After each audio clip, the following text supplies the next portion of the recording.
Hello everyone, how are you doing? This is MD Tech here with another quick tutorial. In today's tutorial, I'm going to show you guys how to add or allow an application to start up when your computer starts up on Windows 11. So generally speaking, these background applications, you can turn them off from starting up every time your computer turns on in order to speed up your boot.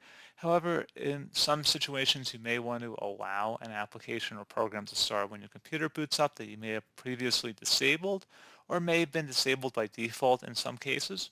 So in today's tutorial, I'm going to show you guys how to do that. And without further ado, let's go ahead and jump right into it. So all you have to do is right click on a blank area of your taskbar and select Task Manager. You want to select the startup icon over on the left side here. So they've changed the icons a little bit on Windows 11. So it's this little icon that's a few icons down from the top. On Windows 10, I believe it's actually up at the top, so you just would select that tab. And then if you have a specific app you want to enable when your computer turns on, you just want to select it. And then you want to select the enabled option. Select the enable button that says enable the selected app to run on startup. I believe on Windows 10 it's actually at the bottom of the window.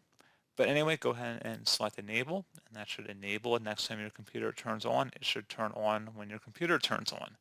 So pretty straightforward process, guys. Do hope I was able to help you out, and I do look forward to catching you all in the next tutorial. Goodbye.